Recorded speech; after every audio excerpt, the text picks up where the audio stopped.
안녕하세요.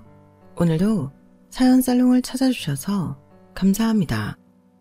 저는 50대를 목전에 두고 있는 40대 후반의 여성입니다. 결혼한 지는 벌써 30년이 다 되어 가네요. 저는 20대 초반에 나이 차이가 8살 나는 지금의 남편을 만나 연애를 시작해 제 또래 친구들에 비해서 이른 나이에 결혼을 했어요. 대학생이 되고 첫 연애 대상이었던 남자친구와는 정말 불같은 사랑을 했던 것 같아요. 남자친구는 당시 30대였고 당시 장기 연애하던 여자친구와 헤어진 지 얼마 안 되었을 때 저를 만났어요. 장기 연애하던 여자친구와는 결혼까지 생각했다가 직전에 파토난 케이스라 다시는 연애를 못하겠다고 생각했을 때 저와 연애를 하게 된 거였어요. 나이 차이도 많이 나고 당시 사회적 분위기로 결혼 정년기 끄트머리에 만난 여자친구다 보니 지극정성을 다했고 저는 제 인생에 제대로 된 첫 남자친구라 말 그대로 세기의 사랑을 했던 것 같아요. 희선아, 우리 이렇게 좋은데 그냥 빨리 결혼하면 안 돼? 나도 그러고 싶지, 오빠. 근데 나 아직 대학교 졸업도 안 했는데? 그거야, 결혼하고 졸업해도 되는 거고 결혼한다고 학교 못 다니는 건 아니잖아. 그렇긴 한데 졸업은 하고 결혼하고 싶어서. 나도 네가 원하는 대로 기다려주고 싶지만 나한테는 시간이 별로 없어서 그래. 내 주변에 결혼 안 한 친구는 나밖에 없어. 괜히 너 기다려주다가 우리 결혼 못하면 어떡해. 그게 무슨 소리야. 연애 잘하다가 결혼하면 되지. 엄마가 안 그래도 나 걔랑 헤어지고 나서 너랑 만난다고 하니까 여자친구가 너무 어린 거 아니냐고 나이 또래 만나서 결혼하라고 엄청 잔소리 하신단 말이야. 선보라는 얘기도 많이 하고. 그래서 내가 당장 결혼 안 하면 선 보겠다는 얘기야? 아니, 그런 게 아니라 자꾸 부모님도 선보라고 압박 주고 친구들도 다 결혼하고 애 있는 친구들도 많으니까 나도 좀 외로워서. 이제 각자 가정 생겼다고 만나주는 사람도 없고 만나도 이야기도 안 통한단 말이야. 그리고 무엇보다 우리 지금 너무 좋잖아. 빨리 결혼해서 너랑 평생 같이 살고 싶어. 너는 안 그래? 나도 당연히 그렇지. 결혼이 늦어지는 건 문제지만 좀 빨리 한다고 해서 문제될 건 없잖아. 우리 마음만 똑같다면 결혼해도 나쁘지 않은 것 같은데, 응? 나는 모아놓은 돈도 없는데.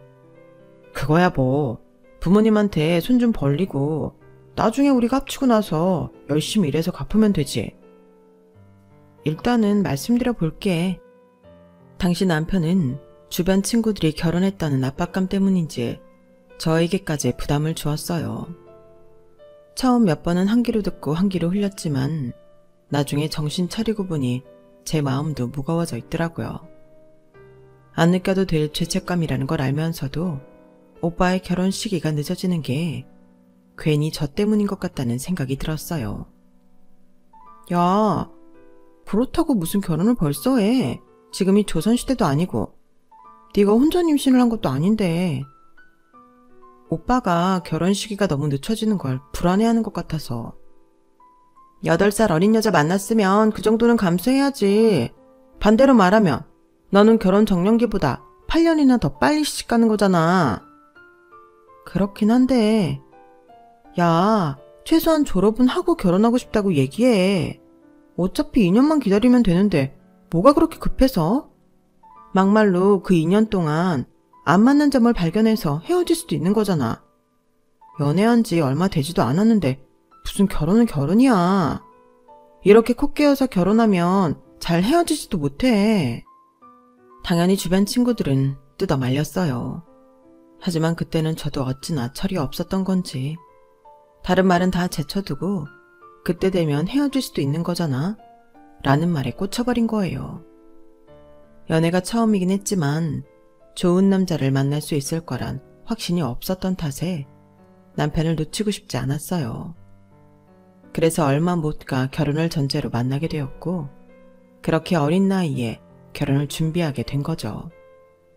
남자친구는 처음 결혼 준비를 하기로 했을 때는 나이가 나이인지라 고민을 많이 했어요. 남자친구는 제가 서빙 아르바이트를 하던 고급 양식 레스토랑의 사장이었는데 어른에 따라 호불호가 갈리는 직업일 수도 있다며 하나부터 10까지 고민을 하더라고요. 사실 저희 부모님도 반대가 크긴 했어요. 특히나 엄마께서 반대가 심하셨죠.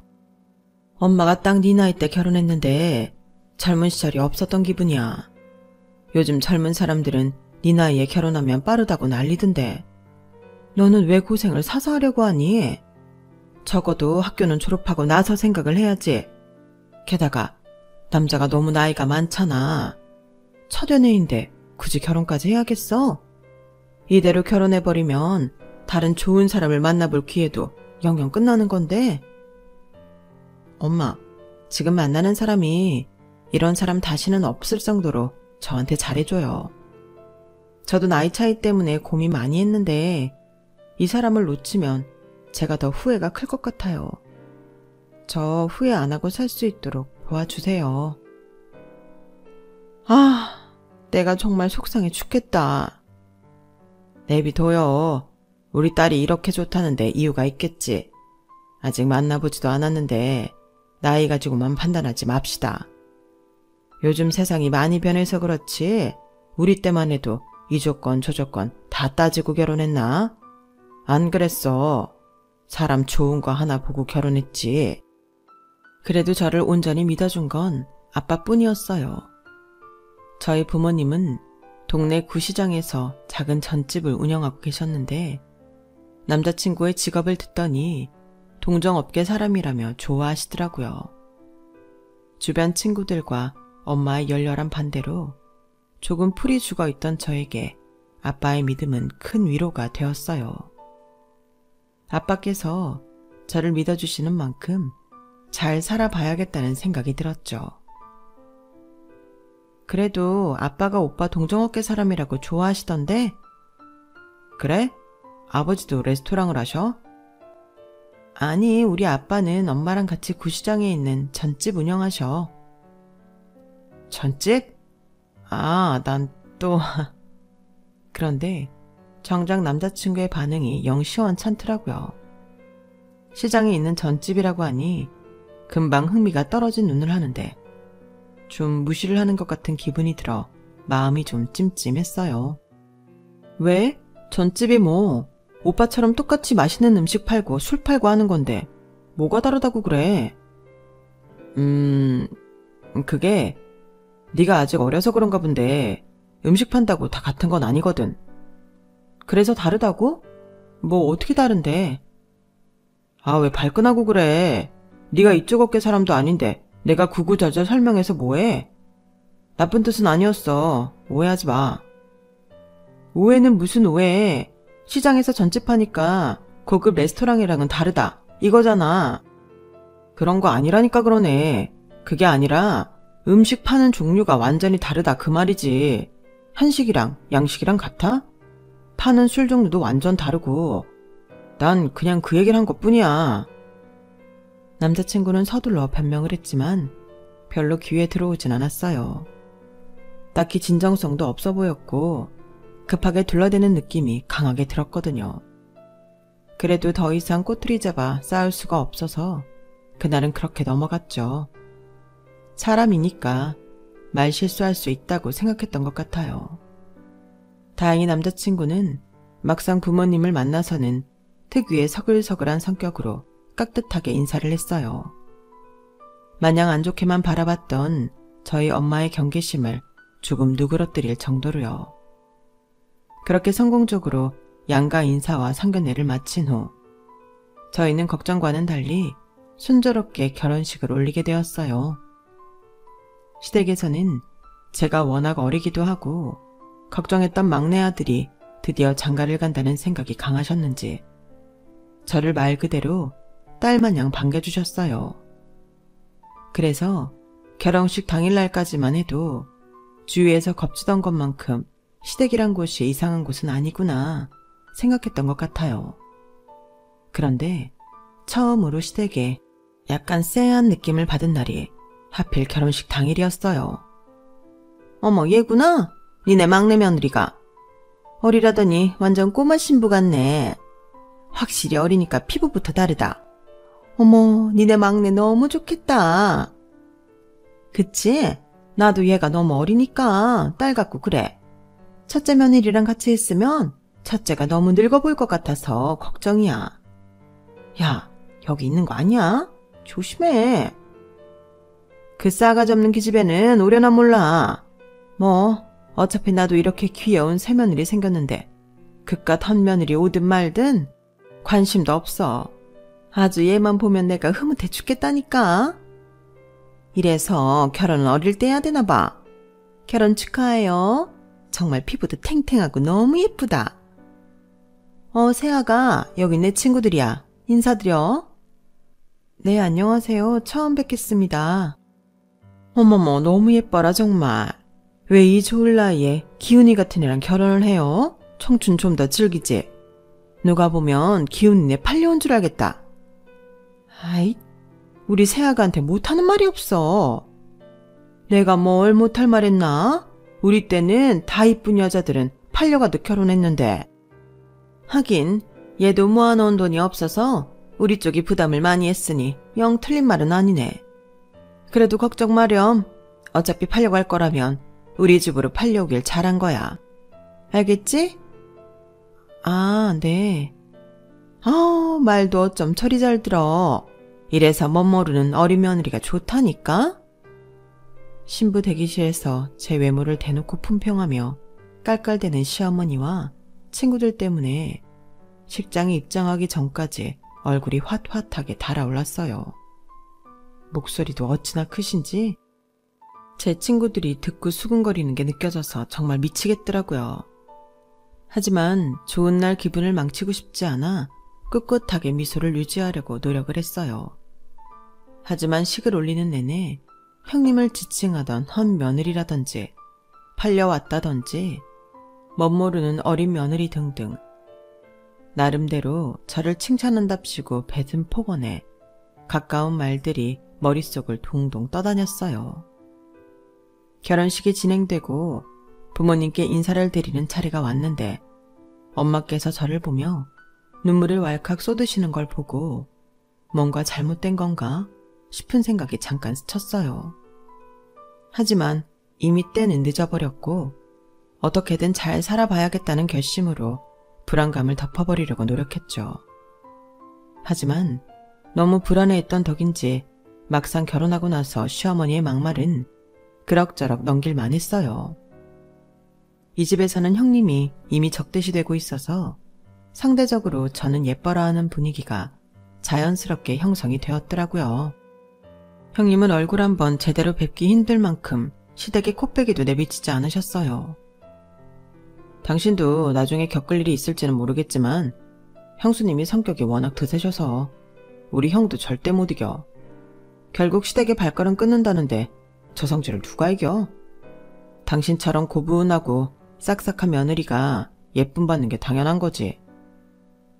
시댁에서 저를 막내 며느리라며 반기는 건 좋았지만 가끔씩 남편과 시댁에서 저를 너무 고분고분하고 말 잘 듣는 인형 같은 며느리로 생각하는 것 같아 기분이 묘하게 나쁠 때가 많았어요. 하지만 나쁜 의도로 말한 게 아니다 보니 꼭 짚고 넘어가기도 어려웠죠.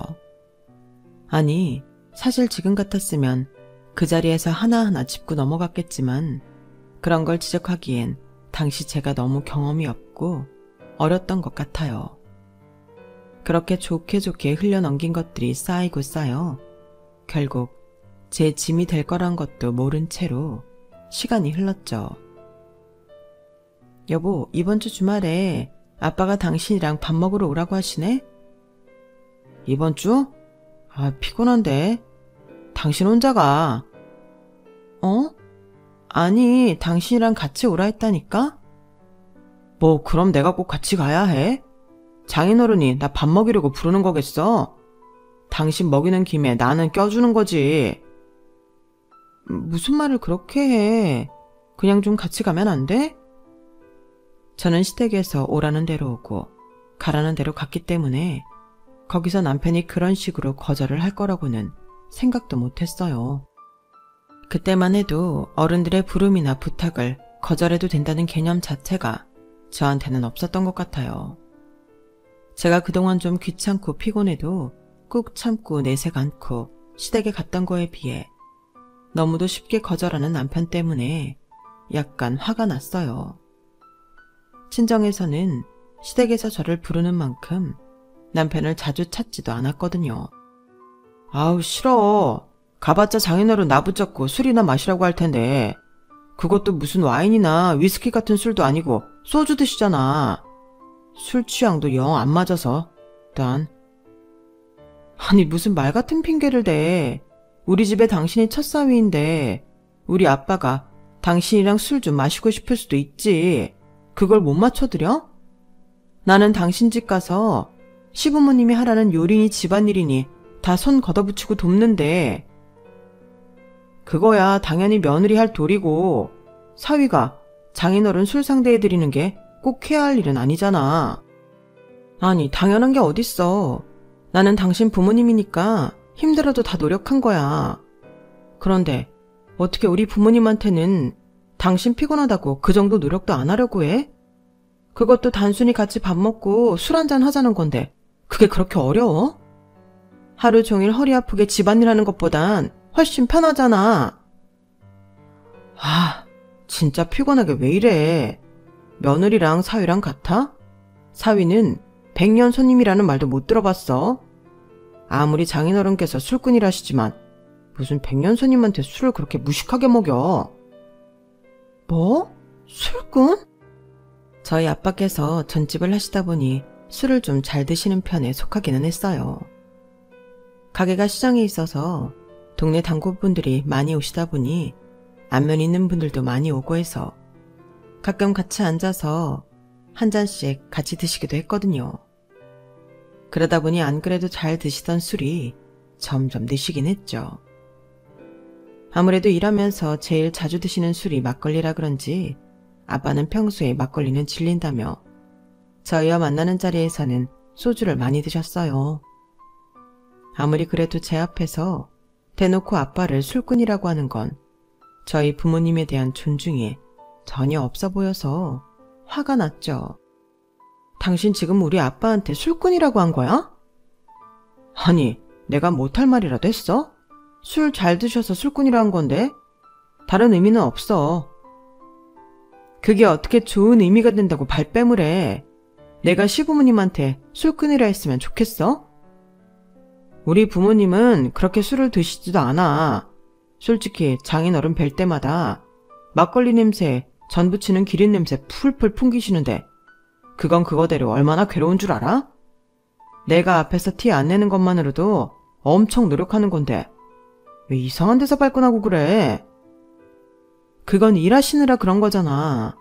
당신도 하루 종일 식당에서 일하다 보면 음식 냄새가 몸에 안 뵐 수 있어? 생판 전혀 다른 일을 하는 것도 아니고 어떻게 비슷한 일을 하는 사람끼리 이해를 이렇게 안 해줄 수가 있어. 뭐? 내가 말했지. 당신 아버지랑 내가 하는 일은 천지 차이라고. 당신 솔직히 8살이나 어려서 그렇지 나이가 비슷했으면 이 조건에 내가 당신 집에 장가 가겠어? 시장 바닥에서 전이나 부치고 막걸리나 파는 집안에? 아니, 내가 보기엔 당신이 하는 일이랑 별반 다를 거 없어. 뭐 아내만 고급스러우면 더 고급스러운 일 하는 거야? 무슨 말을 그따위로 해? 저런 말을 내뱉는 남편을 보니 결혼식 날 저에 대해 품평을 해대며 웃던 시어머니가 떠올랐어요. 정말 그 부모의 그 자식이라고 남편도 하나도 다를 게 없더라고요. 그동안 어리다고 한없이 어와둥둥 해주던 게 정말 저라는 인간 자체가 아니라 제 나이 때문인가 싶은 생각에 충격을 받았어요. 제가 나이가 비슷하기라도 했다면 이 집에서 어떤 취급을 받았을지 눈앞에 선하게 그려지니 아찔하더라고요. 저는 그동안 이 집에서 말 그대로 어린 나이에 팔려온 며느리, 그 이상 그 이하도 아니었던 거죠. 저희 집안은 깡그리 무시하는 태도에 머리끝까지 화가 나서 남편과는 그날 대판 싸웠어요. 남편이 하는 일을 아빠가 하시는 일과 동일시 했을 뿐인데 남편은 뭐가 그렇게 화가 나는지 저에게 처음으로 미친 듯이 소리를 지르고 화를 내더라고요. 본성이 저런 인간인 줄도 모르고 눈이 뒤집혀서 일찍 결혼한 제 자신이 너무 한심하고 후회스러워서 그날 밤은 싸우다 말고 저도 펑펑 울어버렸네요. 다음 날이 되어서는 진지하게 남편과 이혼까지 고민했어요. 저희 집, 저희 부모, 제가 살아온 환경을 저렇게 무시하는 남자와 평생 함께 살 자신이 없었거든요. 시부모님도 내색은 안 했지만 분명 똑같은 생각으로 저를 부려먹고 있을 거란 생각이 드니 더 이상 이 사람과 함께 살고 싶지 않았어요. 이혼을 해도 아직 나이는 어렸기에 어떻게든 다시 짝을 만날 수 있지 않을까 희망에 찬 생각도 들었죠. 하지만 몇 주 뒤 저는 청천벽력 같은 사실을 알게 됐어요. 제가 임신을 했다는 거예요. 초기라서 그런지 별 느낌이 없어 모르고 있다가 문득 쎄한 느낌이 들어 병원에 가보니 임신한 지 벌써 8주차나 되었다고 하더라고요. 아기 낳을 생각이 없었던 건 아니었지만 적어도 학교를 졸업하고 나서 낳을 생각이기도 했고 남편과 이혼을 진지하게 고려하는 마당에 임신 소식은 마냥 기뻐할 만한 일은 아니었어요. 일단 알리기는 해야 할 것 같아 남편에게 알렸더니 남편이 생각보다 너무 기뻐하더라고요. 뭐? 임신? 세상에. 우리 드디어 아기가 생기는 거야? 역시 당신이 어려서 그런지 생각보다 임신이 빨리 되네. 내가 드디어 아빠가 되다니 잘했어 여보. 정말 고맙다. 저와는 달리 마냥 기뻐하는 남편의 모습을 보자 착잡해지더라고요. 한참을 기뻐하던 남편이 제 표정을 읽었는지 어느 순간 확 차분해졌어요. 근데 당신은 왜 그래? 임신한 게 싫어? 난 솔직히 당신이랑 이 아기 잘 키울 자신이 없어. 뭐라고? 이제 와서 그게 무슨 소리야. 우리 결혼한 지 1년도 안 됐잖아. 그러니까 아직 1년도 안 됐는데 결혼하고 나서야 알게 된 새로운 모습이 많아서 적응이 안 되는데 앞으로는 얼마나 더 내가 몰랐던 모습이 나올지 상상도 안 되고 생각하면 아찔해. 이 아이를 낳아서 이 아이가 행복하게 크게 할 자신이 없어. 당신이랑은. 그래서 하고 싶은 말이 뭔데? 애를 지우기라도 하겠다는 거야 설마? 정말 필요하면 거기까지 생각하고 있어. 뭐라고? 아니, 갑자기 아기 가지고 협박하는 이유가 뭐야? 대체 뭐가 문제인데? 당신이나 당신 부모님이 평소에 나에 대해 하는 폭언들 이제는 더 이상 못 견디겠어. 우리 집안이나 우리 부모님을 무시하는 태도도 그렇고 결혼할 때만 해도 형님이 왜 시댁 손절했는지 궁금하기만 하고 이유를 몰랐는데 이젠 좀 알 것 같아. 보나마나 며느리 입맛대로 굴리다가 조금 안 맞춰드리니 돌변하셨겠지. 이런 집에서 내가 아이를 어떻게 낳겠어? 나는 정서적으로 안정된 집에서 애를 낳고 싶어. 와, 얘 뒤통수 치는 거 봐라. 네가 지금 뭘 모르고 떠드는 것 같은데 아기 지우는 거 그거 살인죄야. 누구는 아기 못 낳아서 난리인데 넌 지금 어려서 임신이 바로 되니까 그게 쉬운 줄 알지? 누군가에게 간절한 아기를 그런 식으로 쉽게 지워버리면 평생 천벌받는다. 그리고 어떻게 아기 목숨을 가지고 나한테 협박을 해? 당신이 지금 폭언 어쩌고 몰랐던 모습 어쩌고 할 주제가 돼? 당신 하는 짓을 봐라. 진짜 인간성 나쁜 인간은 내가 아니라 너야. 당신이 아무리 날 비난해도 난 마음 바꿀 생각 없어. 내 마음 바꾸고 싶다면 당신이 태도를 바꾸겠다고 약속을 해. 다시는 우리 부모님 무시하지 않겠다고. 내가 무슨 무시를 얼마나 했다고. 대체 나한테 왜 이래? 그러니까 당신은 지금 뭐가 잘못된 건지 뭘 잘못했는지조차 모르잖아. 이런 사람이랑 무슨 애를 키우겠냐고. 내 입장도 생각해줘야지. 제가 처음으로 세게 나가자 남편은 살짝 당황한 것 같았어요. 태어날 아기에게는 미안하지만 저는 정말로 지울 생각이 있었거든요. 아닌 인간에게 콕 깨어서 평생을 마음고생하느니 아이를 지우는 한이 있어도 빨리 벗어나는 게 맞다고 느꼈거든요. 아, 그래. 알겠어. 당신 부모님 무시 안 할게. 그래. 당신 원하는 대로 다 해. 근데 우리 아기만은 지우지 마. 아기는 아무런 죄도 없잖아. 이제 막 태어났는데 아빠를 아빠라고 불러보지 못하고 죽으면 불쌍해서 어떡하냐고. 그런 식으로 말하는데 나보고 당신 말을 믿으라고? 미안하다고 진심으로 뉘우치고 반성해도 믿을까 말까 한 마당에? 나도 지금 이 상황이 너무 당황스러운데 뭐 어쩌라고. 일단 흥분 가라앉히고 병원부터 가자. 8주면 아기 심장 소리도 들을 수 있는 거 아니야? 지울 때 지우더라도 잠깐이나마 살아있던 아기 심장 소리도 들어보자. 이후에는 당신이 이혼하자면 하고 원하는 게 있으면 시키는 대로 다 할게. 아빠로서 처음이자 마지막 부탁이야. 그렇게 안아무인던 사람이 자기 아이 앞에서는 저렇게 절절하게 매달리는 걸 보니 저도 약간 마음이 흔들렸어요. 지울 때 지우더라도 한때 평생을 약속했던 사람이니 그 정도는 못 들어줄 것도 없다는 생각이 들어 함께 병원에 가줬어요. 생각해보면 저도 내심 궁금했던 것 같기는 하네요. 임신인 걸 알았을 때 의사 선생님이 아기 심장 소리는 아빠랑 같이 와서 들으라고 하셔서 저도 못 들어봤었거든요. 그런데 병원 로비에서 기쁨의 기대에 찬 얼굴을 한 많은 부부들의 얼굴을 보니 묘하더라고요. 아이를 가진 부부들은 하나같이 다들 너무 행복해 보였거든요. 게다가 막상 규칙적으로 뛰는 아이의 심장 소리를 들으니 마음이 한없이 약해졌어요. 저 조그만 아이도 살겠다고 심장이 저렇게 열심히 뛰는데 제가 뭐라고 아이에게 태어날 기회도 안 주나 싶은 생각이 들더라고요. 게다가 애 아빠도 너무 벅차 보이더라고요. 순간 저 사람이 저런 표정도 지을 줄 알았구나 싶으면서 제게 아이는 지우지 말라고 절절하게 매달리던 모습이 겹쳐졌어요. 아기가 생기면 지금의 실망스러운 모습도 좀 고쳐질까 하는 헛된 희망을 품게 되더라고요. 지금 생각하면 그때 아이의 심장 소리를 차라리 듣지 말았어야 했어요.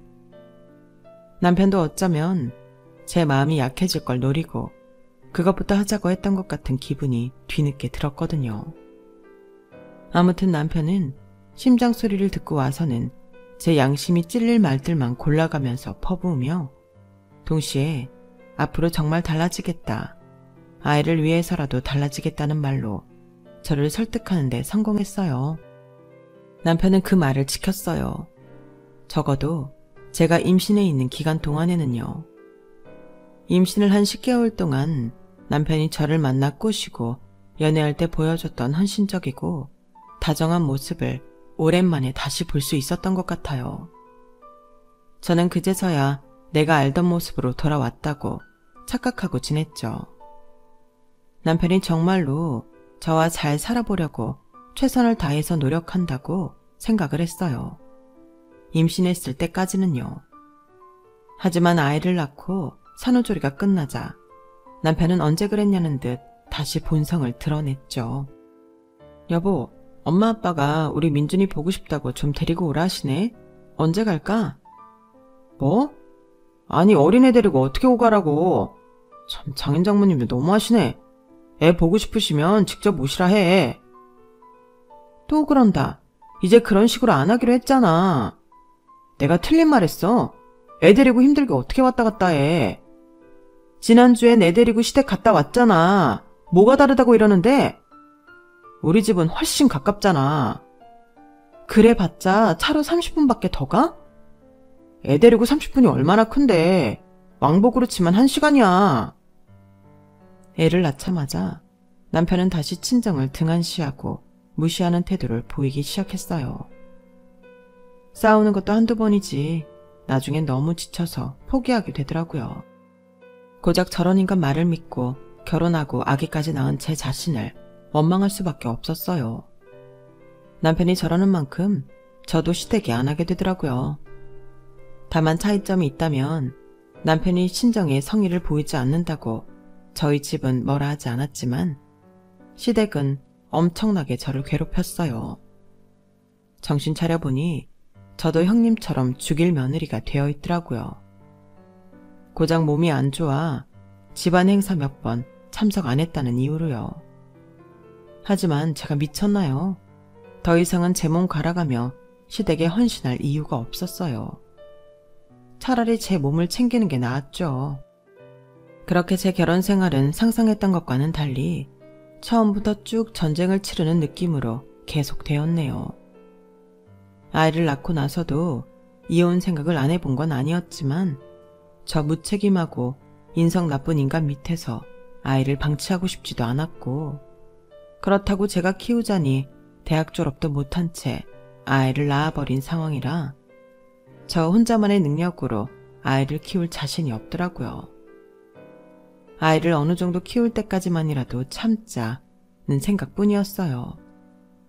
정말에 다 크면 보자 라는 생각으로 마음에 칼을 갈면서 살았네요. 세월이 지나 제 여동생도 결혼을 했어요. 제부는 형편이 좋은 사람은 아니었지만 건실하고 매사 섬세하고 다정다감한 사람이어서 마음에 쏙 들더라고요. 아니나 다를까 둘은 결혼해서도 정말 잘 지냈어요. 한 번씩 친정 소식이 들릴 때면 항상 제부가 저희 부모님께 그렇게 잘했다는 이야기가 꼭 나오더라고요. 아이 키우느라 부모님께 소홀해진 저보다 저희 부모님을 더 챙기는 제부에게 고마우면서도 동생이 부럽기도 했어요. 저희 남편과는 너무 비교가 돼서 부모님께 죄송한 마음까지 들더라고요. 제부도 요식업 쪽에 종사하는 사람이었는데 저희 아버지 건강이 많이 안 좋아지시면서 가게에 일할 사람이 필요해졌어요. 그 시기가 참 묘한 게 남편도 계속 적자가 나던 레스토랑을 접고 백수로 있던 시기라 저는 남편에게 부탁을 할 수밖에 없었죠. 여보, 혹시 우리 아빠 가게 좀 당분간 나가서 일할 생각 없어? 어차피 돈은 벌어야 하잖아. 뭐? 내가 왜? 나보고 시장바닥에서 전이나 뒤집으라는 거야? 그래, 됐다. 기대한 내가 잘못이지.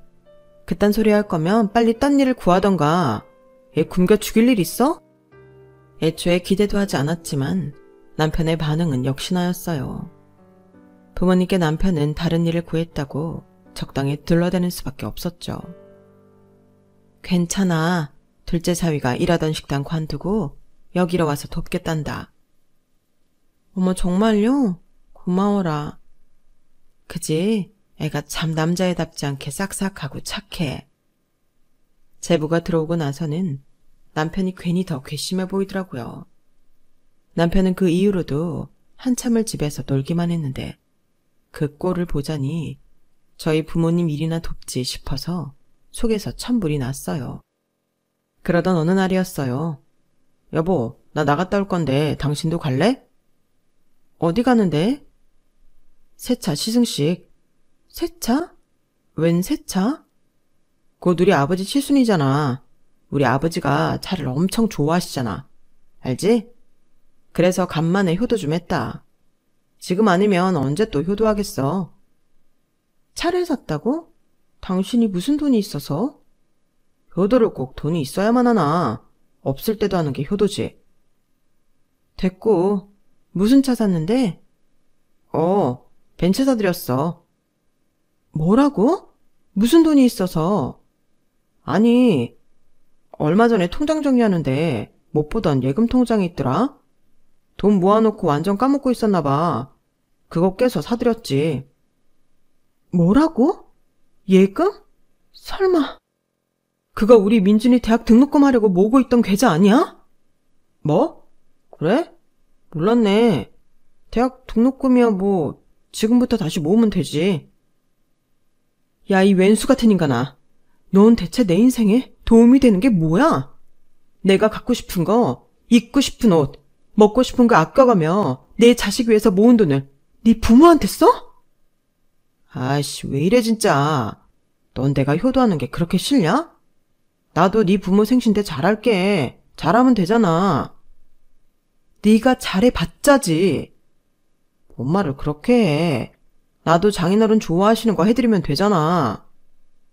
뻔뻔하게도 미안하다는 말 한마디도 없이 큰소리 뻥뻥 치길래 속으로는 우리 아버지 칠순 때 뭐 얼마나 좋은 걸 해드리려나 단단히 벼르고 있었어요. 2년이 지난 뒤 금방 저희 아버지 칠순이 다가왔어요. 그동안 남편은 제가 모아놓은 예금 계좌를 그대로 채워 넣겠다고 했지만 반절이 겨우 넘게 채워져 있었어요. 저는 더 이상 못 견디겠어서 그 금액은 제 계좌로 송금을 받았고 남은 건 제 계좌로 넣으라고 했어요. 남편에 대한 믿음이 떨어져서 더 이상은 안 되겠더라고요. 당신 내일 모레 우리 아버지 칠순 잔치인 건 알지? 준비 제대로 하고 있어? 아, 당연하지. 내가 또 장인어른께서 기가 막히게 좋아하시는 걸로 준비했어. 걱정 붙들어 매라고. 내가 다 알아서 한다니까? 칠순이 다가오는데 아무런 준비도 없어 보이고 천하태평한 모습만 보이길래 이때다 싶어 압박을 줬는데 전혀 당황하는 기색이 없더라고요. 벤츠보다 좋거나 벤츠급 선물을 하려면 꽤 전부터 준비했을 가능성이 큰데 같이 지내면서 딱히 그런 기색을 느껴본 적도 없었고요. 하지만 이제와 정말 저랑 이혼할 생각이 아닌 이상 제대로 준비했겠지 싶어 믿어보기로 했어요. 하지만 정말 다시 한번 깨달았죠. 믿음이라는 건 믿을 사람한테나 줘야 한다는 사실을요. 남편이 웬 박스를 아버지 칠순 선물이라고 담길래 뭔지 저도 되게 궁금하더라고요. 들지도 못하게 해서 더 감이 안 왔죠. 그래서 선물 개봉식 때 그렇게까지 경악하게 될 줄은 꿈에도 몰랐어요. 그래, 우리 첫째네 선물부터 열어볼까? 아버지가 싱글벙글한 얼굴로 웃으시니 갑자기 마음이 확 불안해지더라고요. 아니나 다를까 상자 안에는 웬 병이 5개가 들어있었어요. 여보, 저게 뭐야? 이거? 아, 장인어른께서 워낙 소주를 좋아하시잖아요. 얼마 전에 제가 안동에 다녀왔거든요. 이 안동이 또 소주가 워낙 유명하지 않습니까? 좀 있으면 장인어른 칠순인데 좋은 술이나 실컷 드시게 해야겠다 싶어서 제가 사왔습니다. 먼 길 온 소주예요. 실실 웃으면서 이야기하는데 정말 가족들만 아니었으면 머리통을 한 대 쳐버리고 싶더라고요. 여동생 내서도 소주를 보고는 순간적으로 표정이 싸늘하게 굳는 게 다 느껴져서 제 얼굴에 열이 올랐어요. 장인어른, 저희도 선물 준비했습니다. 약소하긴 하지만 칠순 축하드립니다. 얼떨떨해 보이는 아빠의 기분이 상하기 전 제부가 작은 상자 하나를 내밀었어요. 남편은 그걸 보면서 코웃음을 쳤죠. 아니, 형편이 좋지 않다고 듣긴 했지만 이거 너무한 거 아니야? 이 상자 크기부터 봐봐. 차이가 나도 너무 나잖아, 처제. 제 동생도 내심 저희 남편에게 화가 난 건지 대꾸도 안 하더군요. 민망해진 분위기 속에서 제부가 상자를 열자 그 안에는 숭근 거북이가 들어있었어요. 아이고, 세상에나 뭐 이런 걸 다 내가 받아도 되는 건지 모르겠네. 아프지 마시고 오래오래 사시라고요.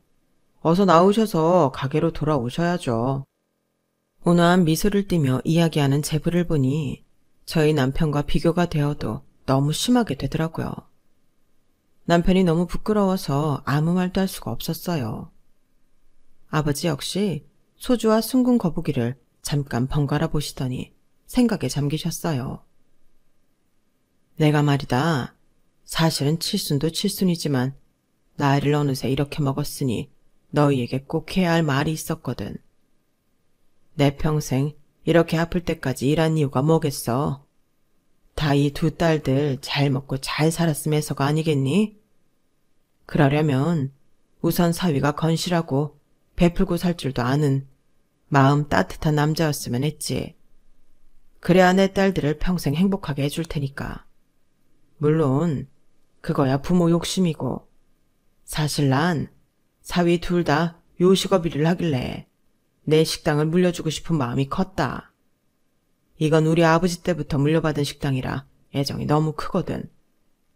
몇 번이고 확장도 할 수 있었지만 이 자리 이대로의 모습을 좋아하는 손님들이 많아서 옮기지도 못하고 있었지. 그래서 오늘 이 가게를 물려줄 사람을 정하려고 한다. 그 말씀을 하시는데 남편이 푹 하고 웃더라고요.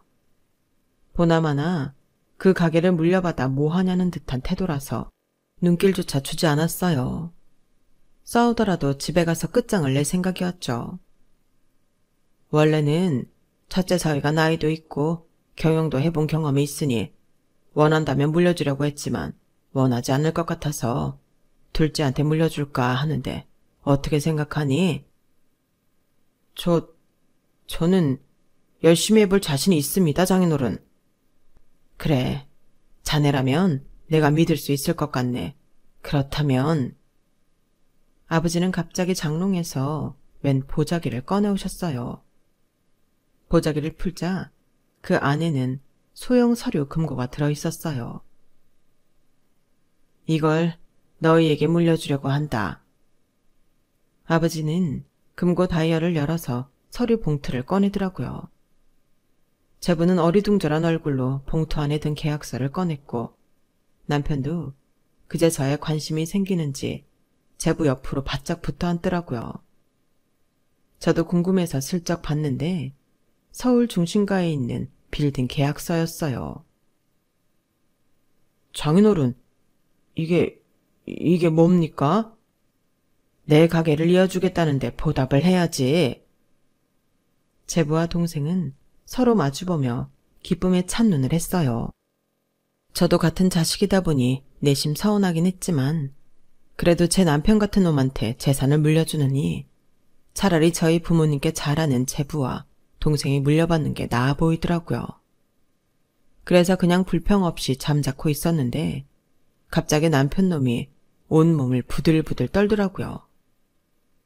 장인어른, 이건 너무하신 거 아닙니까?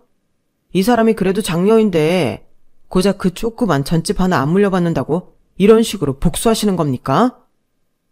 자네 무슨 소리라는 건가? 이 빌딩은 그냥 주는 게 아니야. 내가 조금만 건강했더라도 1층에 우리 가게를 이전할 생각이었네. 다른 건물에 세를 내고 장사를 하느니 우리 건물에 하는 게 나으니 가게를 물려받는 사람이 빌딩 주인을 하는 게 낫지. 갑자기 왜 그러나? 가게만 이어받으라는 건 줄 알았는데 빌딩을 준다니? 이제 와서 자네 생각이 바뀌었나? 그게 아니라 이 사람이 서운하지 않겠습니까? 어떻게 동생한테 전부를 다 줄 수가 있어요? 난 별로 안 서운한데 여보? 내 생각해서라면 그만둬. 가게 이어받는 자식이 가져가는 게 맞지. 그리고 아버지 재산인데 아버지가 원하는 대로 나눠주는 게 맞지. 자식인 내가 왈가왈부할 문제는 아닌 것 같은데? 제가 딱 잘라 선을 긋자 남편이 배신감 어린 눈으로 저를 한참 노려보더니 문을 쾅 닫고 나가버리더라고요. 남편이 나가버리자 동생이 걱정스러운 얼굴로 제게 묻더군요. 언니, 괜찮겠어? 저런 사람이랑 계속 살 거야? 걱정 마. 안 그래도 나도 이혼 준비할 거니까. 오늘 아빠 칠순 선물 드리는 거 보고 없던 정까지 다 떨어졌어. 희선아, 네 몫은 따로 준비해뒀으니 그만 민준이 데리고 집으로 들어와라. 그래, 엄마랑 아빠가 도와줄 테니까 굳이 아이 때문에 싫은 삶이랑 억지로 살지 말어. 가족들에게 한 번도 말한 적 없었는데 은연중에 다들 제 마음을 느끼고 있었던 모양이었어요. 말하지 않아도 제 마음을 다 안다는 게 얼마나 큰 힘이 되는 건지 그 순간 제대로 느꼈던 것 같아요. 바로 이런 것이 가족의 힘이고 의미라는 걸요. 생계 걱정은 하지 마세요. 일자리 필요하시면 가게 들어와서 같이 일해요. 제부까지 그렇게 따뜻하게 말해주니 정말 용기가 생겼어요. 저딴 남자 없이도 혼자 힘으로 아들을 키워볼 용기가요. 집으로 돌아가는 길, 저는 남편과 크게 싸웠고 이혼을 제안했어요. 남편은 콩고물을 못 얻어먹는다는 생각에 화가 나고 미련도 없어진 건지 바로 서류에 사인을 하더라고요. 저는 남편이 마음이 변하기라도 할까봐 얼른 제 칸을 채워서 다음날 제출해버렸고, 저희는 그렇게 갑작스럽게 하루 만에 마치 드라마 같은 이별을 했어요. 이혼하고 일주일 뒤에는 짐을 싸서 바로 친정에 돌아왔어요. 아버지께서는 일을 진작에 쉬고 계셨고, 부모님이 아이를 봐주는 대신 제가 가게로 가서 일을 했죠. 생각보다 고되긴 했지만 동생 부부랑은 말도 잘 통하고 손발도 척척 맞아서 오랜만에 하는 일이 즐겁더라고요. 한 달 뒤 월급 통장에 꽂히는 돈을 보니 제 손으로 번 돈이 이렇게 귀중하다는 것도 알았고요. 지금은 지긋지긋하던 남편과 헤어져서 속이 다 시원해요. 내내 참고 살다가 참을 일이 없어지니 이렇게 마음이 산뜻하고 가벼울 수가 없네요. 남편에게는 이혼한 지 3개월쯤 후부터 계속 재결합하면 안 되겠냐고 연락이 오는 통에 핸드폰을 바꿔버렸어요. 옛날 구시장에 있던 가게에 가서 행패도 부린 것 같던데, 진작에 가게도 이전을 했고 상호명도 변경을 해서 잘 못 찾는 것 같더라고요. 처음부터 부모님 말을 귀 기울여 듣고 신중하게 결혼했다면 좋았겠지만 인생이라는 게 그렇게 마음대로 흘러가지만은 않는 건가 봐요. 누구나 저처럼 실수를 하고 살겠죠. 어린 나이, 판단에 미성숙하고 순진했다는 죄로 정말 오랜 기간을 벌받고 산 기분이 들어요. 그래도 남편이 제게 하나 준 게 있다면 저희 귀엽고 착한 아들 하나뿐이네요. 이제는 정말 마음 잡고 아들을 잘 키워보려고 해요. 이 아이에게만은 제가 살면서 쌓아온 마음의 짐들을 나눠주고 싶지 않으니까요. 앞으로도 저 잘 해낼 수 있겠죠? 싱글맘으로서의 삶은 멀고도 험하지만 저는 이제부터 시작이네요. 많이 응원해 주시면 힘이 될 것 같아요. 제 이야기는 여기까지예요. 들어주신 분들 다들 건강하시고 다들 부자 되세요. 여러분, 사연 댓글에 응원과 현명한 조언 부탁드려요. 좋아요와 구독은 저에게 큰 힘이 됩니다. 오늘도 좋은 일 가득하세요.